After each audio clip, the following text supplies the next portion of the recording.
welcome geometry. We're going to talk about rotations today. Get your notes for section 5.2. Learning target here says I can rotate figures in the plane. Get that one written down. Success criteria. Again, we're going to define rotations as rigid motions. We're also going to have some rules to help us identify coordinates for the image of a figure after you've rotated it. So we're going to have some rules to help us with our rotations. Pause if you need to. Okay, a little vocabulary. We've already defined rigid motion before. Rigid motion, again, is just a transformation of where your shape stays the same shape, stays the same size, just gets moved around like a translation. We take a circle and we move it. Nothing changed to that circle. The size and the shape is still the same. It's still a circle, just moved. Or in this case, a rotation. You take that circle and you rotate it around. Still the same size, still the same shape. It's called a rigid motion when we're rotating. We're rotating usually around a point P. So again, there's going to be some sort of angle of rotation. So let's say that this is our center point. When we deal with this, we're usually going to use the origin as our center point of rotation. So let's say we've got another point out there. Maybe this is point G. If we wanted to rotate G, let's say, I don't know, 30 degrees counterclockwise. So we're going to start here. We're going to try and make an angle such that this angle is 30 degrees. And there we have G prime, right? We've got the image and the pre-image there. We have rotated G 30 degrees, and we have a direction, right? 30 degrees counterclockwise, all right? So P, usually the origin is going to be called the center of rotation. It's just a single point. And again, there's some sort of angle of rotation, all right? Another thing is that each point is the same distance from P. So if you've got P here, there's point G. It's the same distance from G prime, all right? It just rotated. Didn't change the distance at all. It just rotated. All right. Pause if you need to. I mean, it's pretty basic stuff. Hopefully you know what rotation means. Okay, one thing I want to show you real quick. We're going to go to GeoGebra file. So, and this is something in the slides if you want to work with this on your own as well. I'm just going to plot a point here. So I've got point A, it's kind of small, I know. Point A is at 3,5. And let's say that I want to do a 90-degree rotation counterclockwise. So again, that's against the clock. So if I want to rotate this thing here, it's going to rotate 90 degrees counterclockwise. I have to make sure that I'm doing a full 90-degree angle. If I think about, okay, well, it's going to go from coordinate 1 to quadrant 2 here. Okay, well, that's not enough, right? You have to rotate a full 90 degrees. So if I had to actually plot this point after a 90-degree counterclockwise rotation, that new point, A prime, is going to be here at -5,3. If I change point A, watch how the rotation also changes. Ready? Woohoo! It's still being rotated. I'll rotate it around the origin. That's kind of cool to see. All right. A and A prime are still just a 90-degree rotation away from each other. What if I wanted to do a 180 counterclockwise or 180 clockwise? Rotation's the same thing, right? If I want to turn on 180 rotation, there's 180 degrees. I've taken point A, I've rotated it all the way around. I know 180 degrees is half a circle, so it should be kind of like directly opposite quadrants here. Again, our point of rotation is the origin there. And check it out.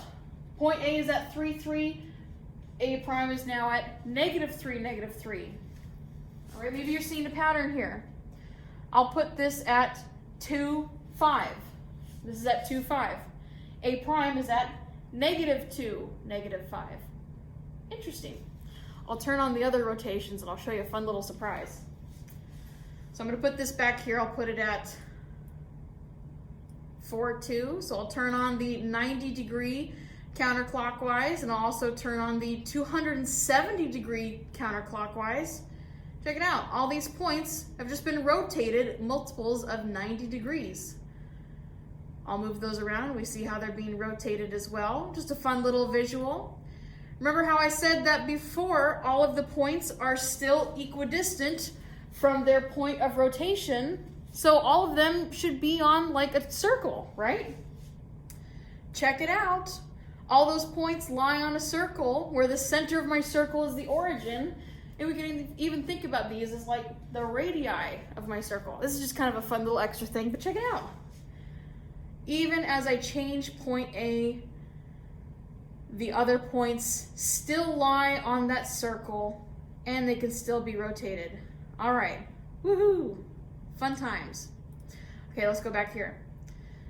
So let's take a look at this point 1, 4. Again, this is just to understand and see some of our rules here that we're gonna get to in just a second. If I rotate 1, 4, let's stick with the counterclockwise idea. If I rotate this, it is going to go down to -4, 1. All right, just think about what happened to get from here to here with those coordinates. I'm at 1, 4, now I'm at -4, 1. I can see right now that my x and my y switched, and the -4, which was my original y coordinate, now it became negative, right? Let's rotate this one more time. So now let's think about rotating 1, 4, 180 degrees. So after doing that rotation, it's going to be down here at -1, -4. What happened to get from 1, 4 to -1, -4? I just made my x coordinates and my y coordinate negative. So I was at +1, +4. Now I'm at -1, -4. Once more, let's rotate 1, 4 now 270 degrees around. So that's going to land you right here at 4, -1. Again, what happened from this point to this point? I can see that my coordinates, again, they kind of switched places a little bit. And my original x coordinate, which was 1, it's now a -1, and it's in the y coordinate. All right, so these are all going to piece together to be our rules. I just want you to see this as well. All right. So I'm going to give you a chart here. This is the important part. Okay, these are all of our rotation rules. When you're getting this down in your notes, you know, just get a little sketch of it. So I would say 90 degrees clockwise. It's going to take a point XY, and what is it going to do? It's going to switch them around. So it's going to take a point XY, it's going to switch it, so now my X coordinate is my original Y coordinate, and I'm going to make the X negative and have it be my Y coordinate here. It's kind of confusing, I know, but we'll start breaking this down. So for the next one, just write down 90 degree counterclockwise. It's going to take a point XY, and it's going to go to negative y comma x there, all right? If you wanted to rotate 180 degrees, doesn't really matter counterclockwise or clockwise, because if you rotate something 180 degrees this way, it's the same as rotating something 180 degrees this way, right? So if you're rotating 180 degrees, you're going to take a point XY, and you're just going to make both of those negative. You don't have to flip anything around. You just straight out make them both negative, right? Again, these last two for rotating 270 degrees for clockwise and for counterclockwise, you have those rules there too. Take a second. I would get a little sketch of this in your notes, all right? Pause if you need to. Okay, so I have that up there. I'm not expecting you to memorize that. You will have your notes while you do homework. You'll have this for a quiz or a test. You'll have that, all right? Don't memorize it. Just have it handy. So let's say that a point A, which is at 1, -5, is being rotated about the origin 180 degrees counterclockwise. So what are the coordinates of this image? First, identify what kind of rotation you're doing. We're doing 180 degrees counterclockwise. Doesn't matter, counterclockwise, clockwise, whatever, right? I know that I'm rotating 180 degrees. So if I look at that rule, what I'm doing is that I'm taking a point, x comma y, and it is becoming negative x, negative y. All right, so now I know what a 180 degree rotation is doing. So what happens when I have a point, 1, negative 5? Let's run that through my transformation. Again, all I have to do is just change the signs, because both of these here are negative. So my x coordinate, which is 1, if I make that negative, now it becomes a negative 1. I got to go make my y negative as well. So my y here is negative 5. So negative 5 is just a positive 5. Change that sign. There's your new point after rotating 180 degrees. All right? That's basically how you're going to use this chart. Pause if you need to. Let's go over one more example like this, where I'm going to ask you to rotate a point. So let's say we're rotating this point, which is at 7, negative 4. We're rotating it 90 degrees clockwise. So again, we're going to go look at our chart and see how that's going to help us. All right, rotation 90 degrees clockwise. We're going to be using that first row there, right? So according to this, it's going to take a point, x comma y, and it's going to flip them, and it's going to make the x coordinate negative. So after rotating 90 degrees clockwise, your point looks like y comma negative x. Again, this isn't your answer. This is just the rule to help you find the answer. So if your point is at 7, negative 4, let's see what happened. So what I did was I switched, again, according to this rule, we switch our coordinates. So my x coordinate of this point after rotating it is actually my original y coordinate. So my original y coordinate is negative 4, comma, negative x. So let's go look at my x coordinate here, which is 7, and I'm going to go make it a negative. So it's going to be a negative 7. All right, so the y coordinate of this point is actually the original x coordinate. I just made it a negative. All right, pause if you need to. We'll go over some more examples later. Okay, we just talked about rotating a point around the origin on the coordinate plane, but now we're going to talk about rotating figures, all right, on themselves. So let's say we're going to look at regular polygons. You don't have to write this all down yet. We're going to talk about regular polygons. Regular polygons have all the same sides, measure the same, all the angles are the same measure as well. So let's say an equilateral triangle. It's close, I cut it out. But you've got an equilateral triangle here. I've got a center of rotation. I just marked the little star for the top of my triangle. So you could take this, rotate it 360 degrees. Wow, super cool. Gets you back to the same figure, right?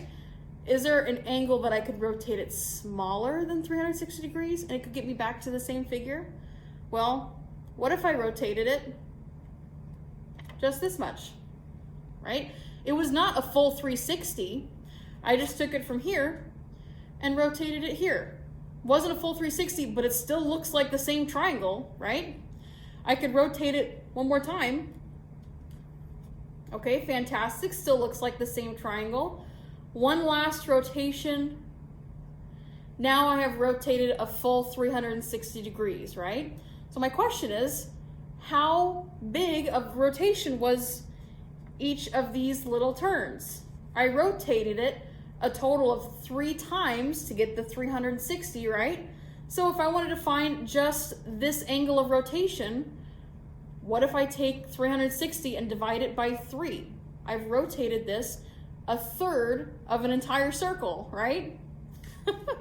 So if we're looking for, and this is called the angle of rotational symmetry, all right? So this is probably a good thing to write down. Angle of rotational symmetry in regular polygons are going to be multiples of 360 divided by n, where n is the number of sides that your polygon has. So if you have a regular triangle, let's say you have a regular triangle, so you have a regular three-gon, it has 3 sides, right? If you wanted to find that degree of rotation, again, I took it from here, I rotated it once, that degree of rotation is going to be 360 divided by how many sides you have. In this case, 360 divided by 3.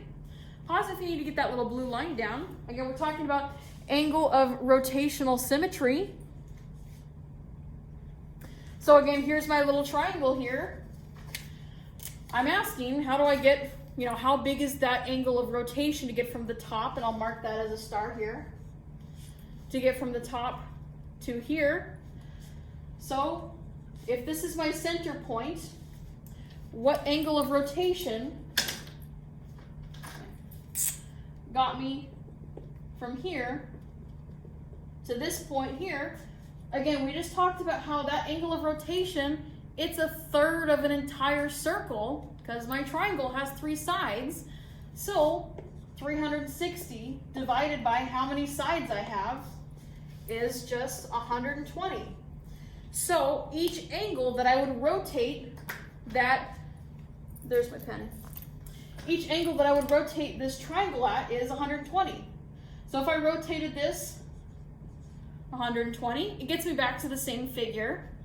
If I rotated it, let's say another 120, okay, still looks the same, 120 degrees there. I could rotate it one more 120 degrees, that would get me the full 360, right? So your angle of rotational symmetry in an equilateral triangle is 120, because 360 divided by 3 is 120. What about, let's look at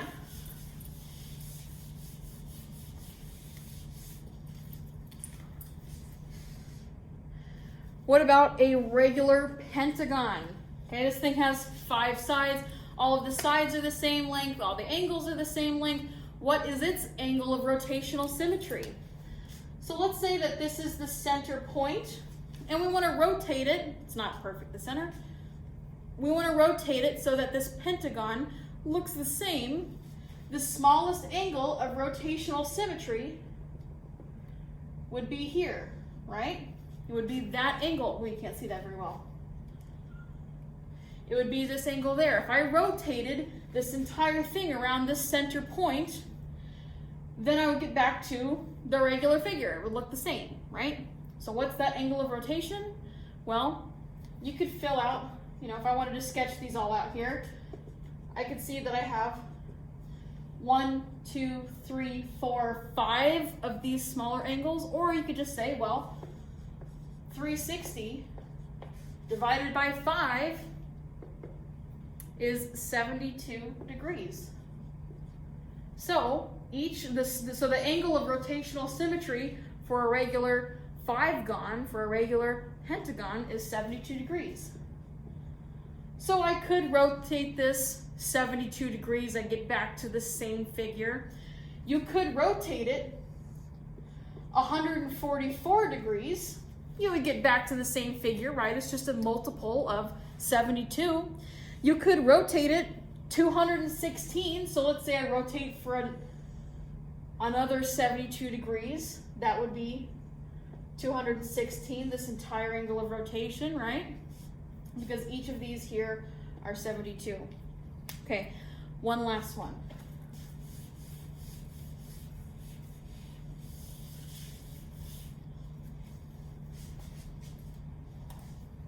Okay, let's say that is a regular octagon. So I'm not going to draw out the angles too much here. But again, we're rotating this around the center point. That's the smallest angle of rotation that I would need to rotate it back to its original figure. So what is that angle of rotation? Well, it's an octagon, it has 8 sides, so I'll just do 360 divided by 8 gives me 45 degrees, all right? So your angle of rotational symmetry for a regular octagon is just 45 degrees. And any other multiples of 45. So you could rotate this 45 degrees, it'll look the same. If you rotated it, well, 45 times 2 is 90, so if I rotated this 90 degrees, it'd look the same. If you rotated this 270 degrees, 270 is a multiple of 45, it would look the same. So that's rotational symmetry. All right, I'll see you in Blackman 107. That's all I got for you.